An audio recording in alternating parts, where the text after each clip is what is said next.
Alors, nous, on poursuit donc à présent avec notre chronique suivante. C'est le premier échange pour ce mercredi et en compagnie donc de Monsieur Yoman, expert en coaching éthique. Nous sommes très heureux de le recevoir. Bonjour, coach. Le plaisir est partagé, Alice. C'est très bon mois d'avril Merci. qui commence, je pense, très bien pour l'équipe de Matin Bonheur. C'est ça, c'est le mois phare de Matin Bonheur. On vous livre tout. On a la semaine qui appartient à Marco, c'est son anniversaire cette semaine. Et puis dans 2 semaines, ce sera votre serviteur et bien sûr la rédactrice en chef. On est complet, hein. Voilà. C'est avec joie que toute l'équipe va nous accompagner. Alors aujourd'hui, on va accompagner tous nos téléspectateurs dans un univers très important, à savoir la dimension éthique du travail, le savoir-être, toute cette notion comportementale au niveau de l'entreprise. Qu'est-ce que cela englobe? Qu'est-ce que cela englobe? En tout cas, bonjour et bienvenue à tous. Et il est important peut-être de commencer par définir ce que c'est que le savoir-être dans l'entreprise ou dans la vie professionnelle.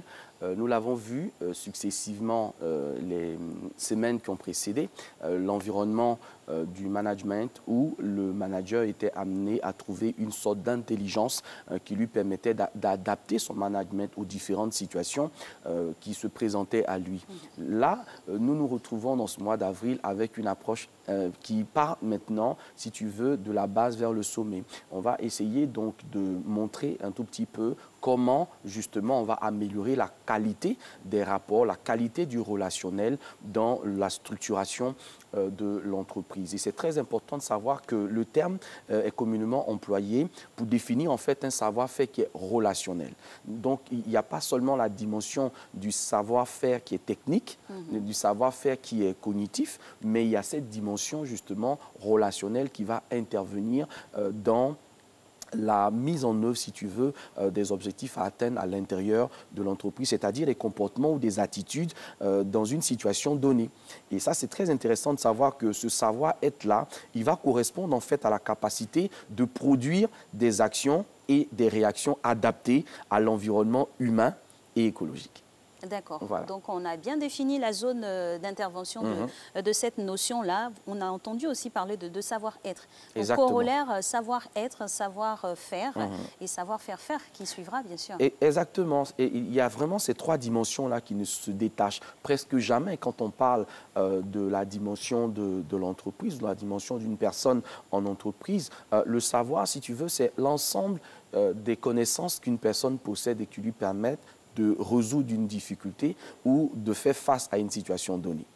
Ensuite, le savoir-faire va se présenter comme l'aptitude que cette personne-là va avoir pour mettre en œuvre justement ce savoir-là.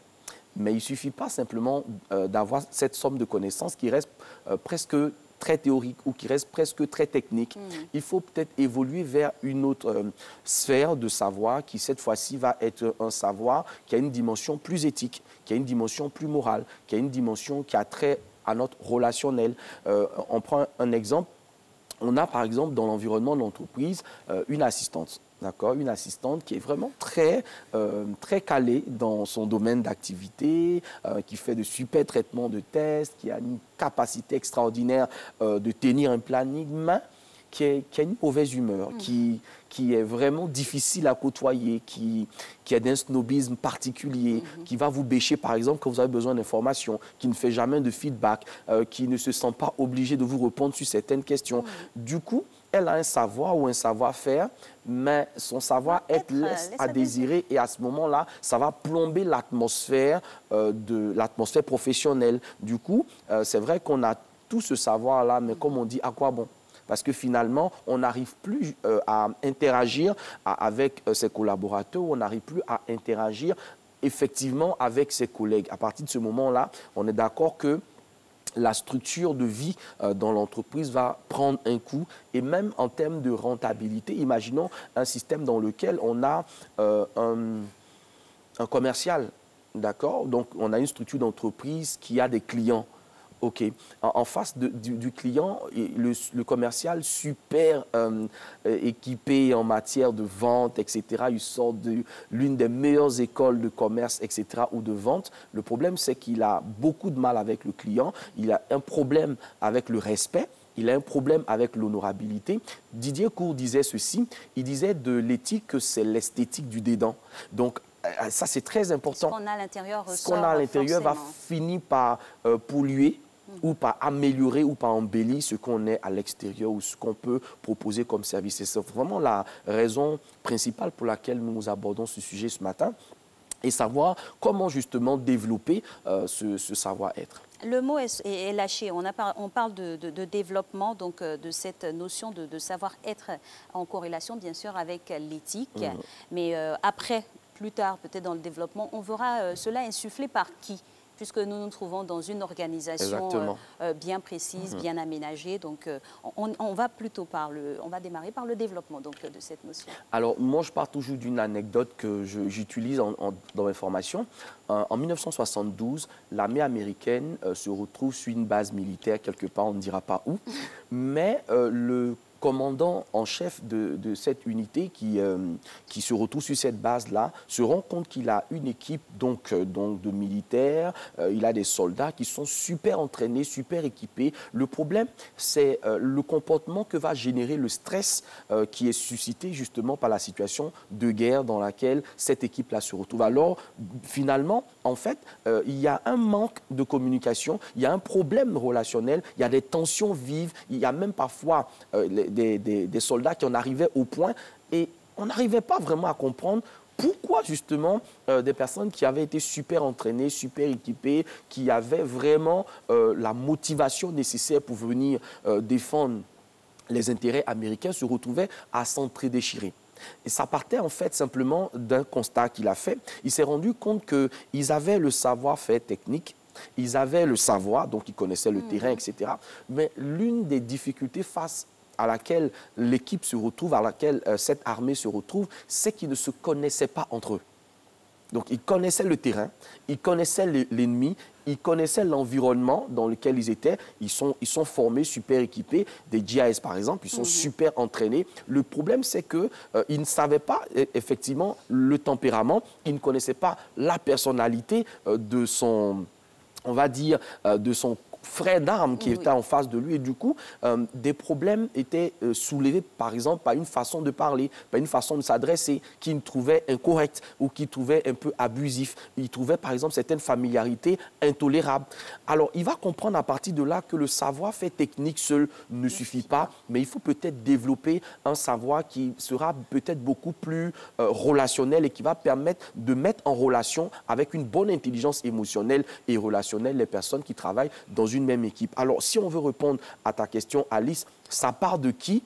Je vais dire prioritairement, ça doit partir de la personne elle-même qui se retrouve dans l'environnement du travail. Avant que ça ne descende de là-haut, il est impérieux que quand j'entre en entreprise, je comprenne que mon savoir-être est déterminant pour non seulement mon évolution dans ma carrière professionnelle, mais aussi dans ma rentabilité dans l'entreprise. Si à un moment donné, il est clair que dans mon cursus, ce n'est pas des éléments qui sont intégrés. Quand vous faites une école de commerce, quand vous faites une école d'administration, quand vous faites une école, je ne sais pas, pour des soins infirmiers ou médicaux, on ne vous inculque pas forcément cette donnée par rapport à laquelle vous allez vous retrouver en face d'un collègue boudeux, en face d'une collègue qui est méprisante. Ces données-là, vous ne les avez pas. Vous avez simplement le travail qu'on vous a appris à faire, que vous voulez faire. Seulement, vous vous retrouvez confronté parfois à un environnement qui est très hostile.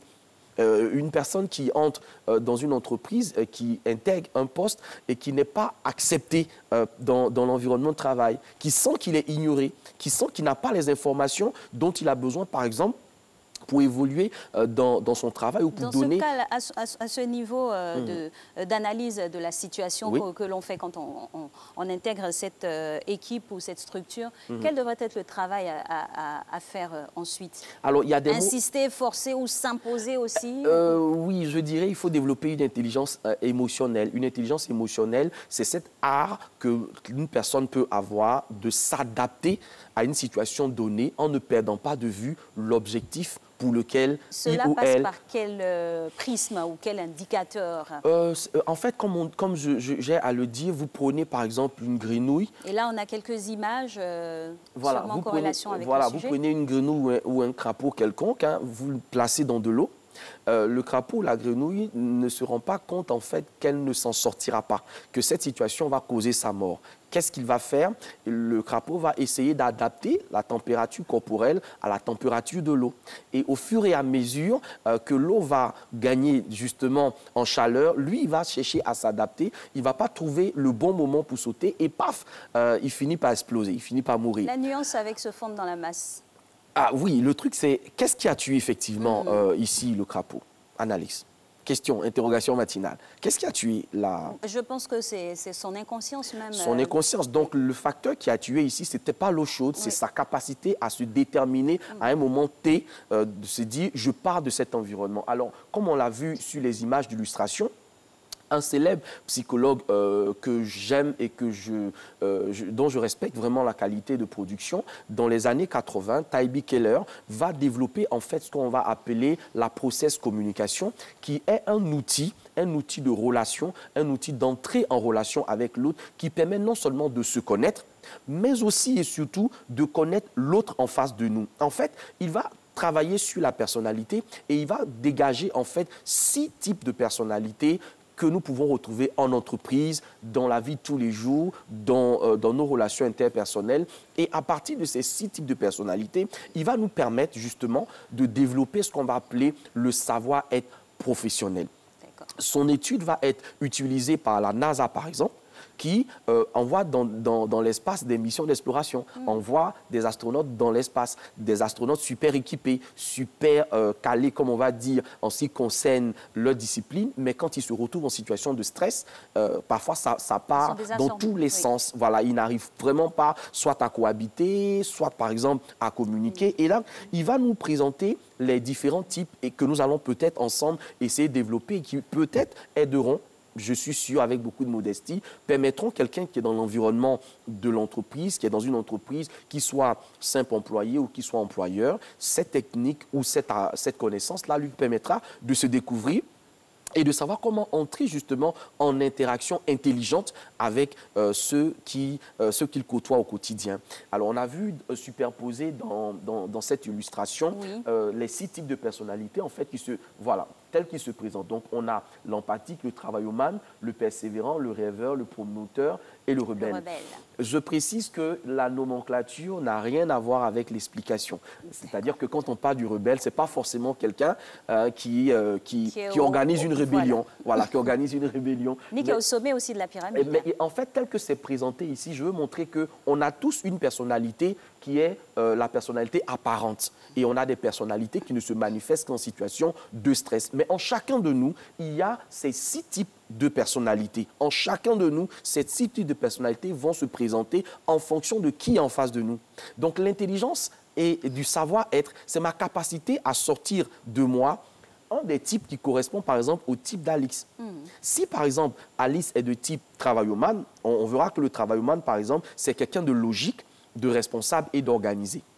C'est en général comme une contraction en fait anglo-saxonne, travail, émane, quelqu'un qui est focalisé sur son travail. On a dans l'environnement professionnel des personnes comme ça, qui ne sont là que pour leur boulot, qui ne sont pas là pour savoir comment vous allez. Hein, non, qui sont mais vraiment sur leur boulot, qui sont des personnes à la limite rangées, mais comme on dit là, carrées dans leur principe. Ça paraît austère des fois. Si vous déplacez un stylo sur leur table, ça les désorganise. Si vous déplacez une règle, ça les désorganise. Si une feuille est mal placée, il ne peut plus être concentré, etc.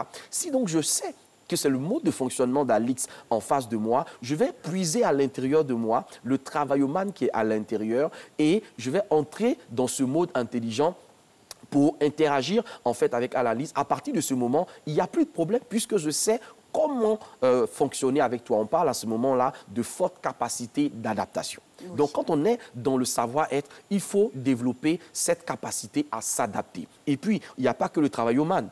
Il y a également ce qu'on appelle le type promoteur. Il n'est pas là pour faire la promotion du genre. Hein. C'est vraiment un type de personnalité qu'il a développé. Ses points forts, il est adaptable, persuasif et très charmeur. Donc, c'est quelqu'un qui, dans l'environnement de l'entreprise, par exemple, a tendance à faire des compliments. Et c'est quelqu'un qui aime aussi des compliments. C'est quelqu'un, par exemple, qui a un besoin psychologique une forte dose d'excitation, mais dans un temps minimum. Donc, c'est vraiment quelqu'un qui va se retrouver dans l'environnement de l'entreprise à avoir une concentration qui est brève. On ne peut pas, avec cette personne-là, faire une réunion trop longue parce que c'est en général des personnes qui ont une intelligence qui est très intuitive et qui leur permet en quelques minutes de comprendre. Feeling. Exactement. Donc, il ne faut pas les maintenir longtemps dans une explication, mais les maintenir longtemps dans un climat de travail, ça ne marchera pas. Il n'y a pas que, il y a également ce qu'on appelle le type rebelle dont nous avons parlé tout à l'heure en top jaune, n'est-ce pas? C'est des personnes qui sont beaucoup plus spontanées, qui sont créatives et qui sont ludiques. C'est des personnes, en fait, qui vont avoir tendance à rire de tout. C'est des personnes dont, je vais dire, le mode de fonctionnement s'apparente à des humoristes, en fait. Tu vois, ils rient de tout, c'est quelqu'un qui plaisante. Mais en même temps, il faut savoir que ce genre de personnes s'offusquent très rapidement. Susceptibilité. Ils ont une susceptibilité particulière et qu'ils essaient de faire passer à travers cette capacité ou cet art qu'ils ou elles ont à rire de tout. Donc, avec ce type de personnes, il ne faut pas prendre les choses trop au sérieux, trop à cœur. C'est-à-dire qu'un reproche ou une situation que je n'ai pas appréciée ne devrait pas se présenter avec la formule suivante. Alix, j'ai à te parler. Avec le rebelle, ça ne passera pas parce qu'il voit en fait une agression dans cette façon de fonctionner. Donc, il se rebiffe et il se met en position en position de défense parce qu'il se sent stressé.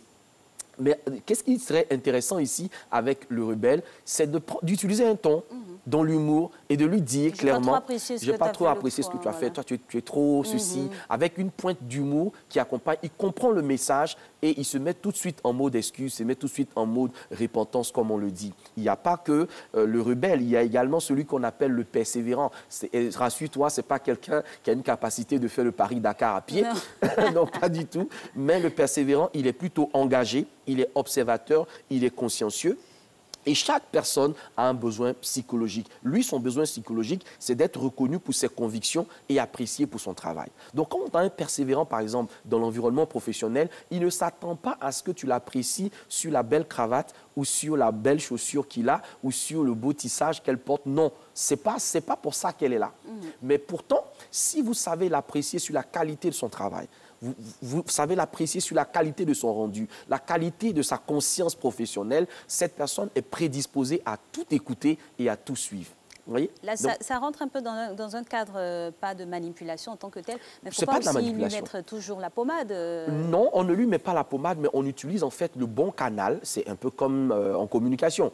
Hein, il y a je vais dire, un émetteur, un récepteur. Tant que le récepteur n'arrive pas à décoder, à déchiffrer le message qu'il lui a envoyé, la communication est dite mauvaise, est dite de mauvaise qualité. Donc, en réalité, il faut trouver justement en chaque personne avec qui on interagit une intelligence qui nous permet non seulement de nous connaître, donc c'est plus facile quand je rencontre Alix de dire à Alix, écoute Alix, moi voilà ce qui ne fonctionne pas. Et ça, je pense que c'est presque spontané dans les relations humaines. Je ne sais pas si tu t'en aperçois, mais quand vous rencontrez une personne pour la toute première fois, dans les premiers instants, on établit des cadres. Moi, j'aime pas ceci, moi, j'aime pas ça, moi, j'aime ci, moi, j'aime ça. En fait, c'est une manière de se présenter à la personne et de lui dire, voilà comment j'espère que tu te comporteras. Est-ce que ça ne nous met pas aussi dans un canevas défini qui reste scellé quand on sait que la vie reste toujours Mais après, un changement perpétuel? Justement, ce que tu dis nous permet de passer à la deuxième étape. Après la capacité à s'adapter, il y a la capacité à respecter l'autre dans ce qu'il est. Donc, respecter l'autre dans ce qu'il est implique de moi que je ne fonctionne pas seulement par rapport à mon mode, par rapport à ce qui m'arrange. Dans ce cas, on se retrouvait dans un schéma dans lequel, OK, tant que ça se passe comme je veux, tant que ça se passe comme moi je pense, tout va bien. Mais attends, il n'y a pas que vous. Dans une entreprise, voilà, vous n'êtes pas le centre du monde. Malheureusement, cette attitude égocentrée, cette attitude nombriliste dans l'environnement professionnel crée pas mal de frustration. Parce que tant que tout se passe comme toi tu désires, tant que tu as le feedback dont tu as besoin, tout va bien. Mais quand ce sont les autres, à partir de ce moment-là, tu ne te sens pas obligé. L'enfer, c'est les autres. Voilà, comme le disait Sartre. Alors, le type empathique est un type très intéressant. Il n'est pas peut-être plus intéressant que les autres types, mais c'est vraiment, comme on dit, le bon père de famille. C'est celui qui va fédérer. C'est, par exemple, dans la vie de tous les jours, c'est cette personne-là qui, lorsqu'elle regarde un film, se met à pleurer, par exemple. Ah. C'est cette personne-là qui, lorsqu'elle se retrouve... Exactement, exactement. C'est cette personne-là qui, dans l'environnement professionnel, sera sensible à la façon de lui donner. Par exemple, vous lui jetez un stylo, plutôt que de lui donner le stylo, ça aurait un sens différent. Le travaillomane, que vous lui jetez le stylo, lui, c'est le stylo. Il faut qu'il ait. Mais pour l'empathique, la manière de faire, la manière de lui parler. Vous savez, la journée d'un empathique peut être gâchée en entreprise juste parce que vous ne lui avez pas dit bonjour. L'empathie peut avoir le sentiment que vous lui en voulez. Il peut avoir le sentiment qu'il y a un problème sérieux. Il peut avoir une journée de travail avec performance et résultat zéro, simplement parce qu'on n'a pas su lui demander, ou on n'a pas su, par exemple, lui souhaiter joyeux anniversaire. On n'a pas su que c'était son anniversaire. La journée est plombée pour cette personne. Il ne se met pas dans ces conditions-là, dans un univers existentiel problématique. Oui, c'est vrai, mais c'est son mode de fonctionnement. Mais en même temps, comme je l'ai dit, c'est de savoir qu'on a cette façon de fonctionner, mais il n'y a pas que ça. Il n'y a pas que cette façon de fonctionner, comme on est en train de le voir. Il y a plus de 6 types, en fait. Donc, en chacun d'entre nous, ces différents types sont existants. Maintenant, l'intelligence et le savoir-être, c'est la capacité que j'ai, on l'a vu avec le manager, oui, d'adapter mon savoir-être en fonction des différents stages dans lesquels je me retrouve et des personnes en face de moi pour que non seulement j'arrive à me protéger, et oui, parce que le savoir-être permet aussi de se protéger, ça vient en troisième lieu, l'adaptation. Le deuxième élément important, le respect. Mais troisième élément, c'est de définir en fait une zone de protection dans laquelle on se retrouve et qui empêche les autres justement de nuire à notre capacité d'évoluer, de progresser dans l'environnement de l'entreprise dans laquelle on se trouve quand on sait malheureusement que parfois le monde de l'entreprise est un panier à crabes ou pour une question de place ou pour une question de promotion, on est prêt à tout pour nuire, on est prêt à jeter, comme on dit, des pots de banane. Quand on est paré, on n'a plus peur en fait de l'environnement dans lequel on se trouve parce qu'on a compris que le problème ne viendra jamais de l'autre. Le problème viendra de notre capacité à juguler les crises qui se présentent à nous parce qu'on est intérieurement préparé. Et c'est bien précisé, hein, ce que l'on dit au travers de cette chronique-là, est bien campé par notre expert, c'est que tout le monde n'a pas les mêmes aptitudes, exactement, mais en chacun résident certaines notions qui devraient être développées avec une capacité, une conscience au préalable développée pour pouvoir l'adapter en fonction des situations et des circonstances. C'est vrai que le monde du travail, c'est un grand univers.